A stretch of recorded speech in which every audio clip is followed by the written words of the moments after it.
By now you've seen the stewardship materials, right?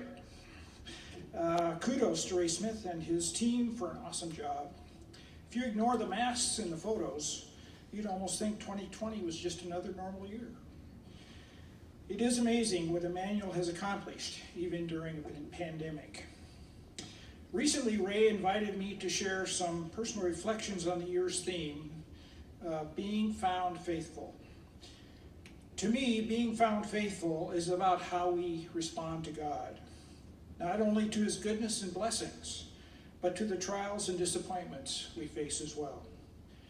If we believe all that we have is truly from God and that he loves us no matter what, we can't help but respond by giving our time, talent, and treasure in his service. I believe this kind of response pleases God, and we will be found faithful. My faith story begins at about 5 years old, I think. Sitting in the front pew in the old church on Alder Street, watching and listening while Mom played the organ. Behind her, I could see Dad singing in the choir.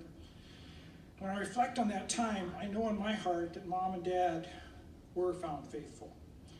Their modeled response was not lost on me.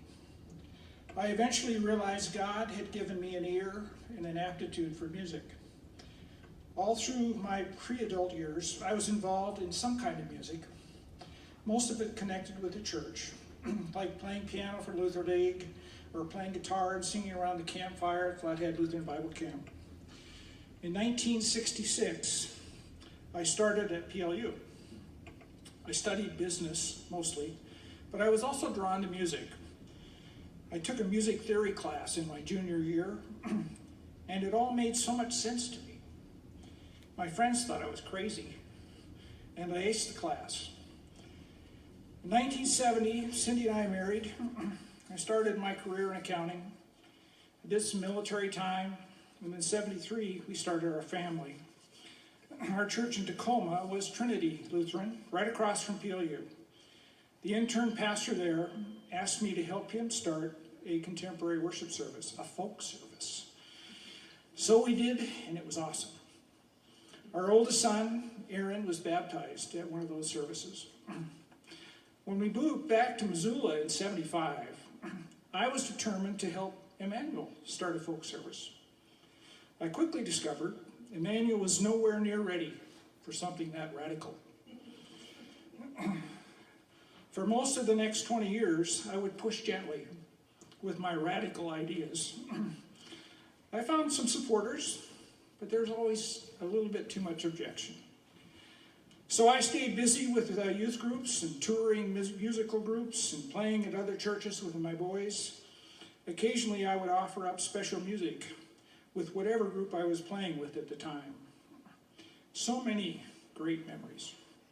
Despite the occasional contentious moments, I now understand that these were my formative years for learning how to merge modern music with Lutheran worship. Modern. In early 1995, things changed. Sorry. Greg Carlscott was our pastor then.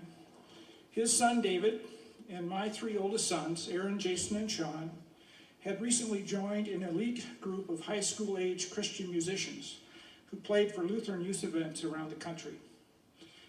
I can assure you they weren't doing traditional music at these events. Pastor Greg pulled me aside one day and asked if I'd be willing to organize and lead a committee to explore non-traditional worship possibilities for Emmanuel. I was stunned, maybe even a little angry. Actually, I was thinking after 20 years of pushback on guitars and drums and sound systems and music in the front and all the rest, you want me to lead an effort to diversify? I turned him down. I was okay with that. Clearly not in my finest hour, because God had other plans. Within a day or two, I felt the nudge. I was pretty sure it was the Holy Spirit. So I'm thinking, is this what a call feels like? I sensed that God was telling me, you gave your pastor the wrong answer. Pastor Greg and I talked about my experience. He said, yep, that happens.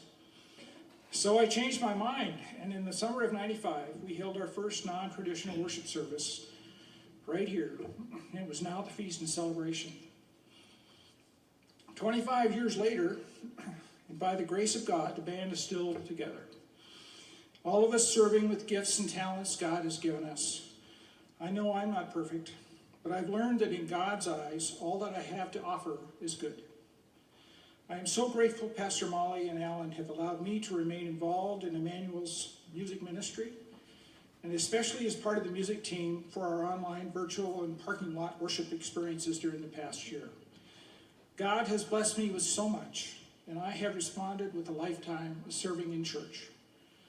I have responded like my parents did, and like them, I pray I will be found faithful. So my takeaways are, God is always in charge. And we all just need to say thank you, Lord.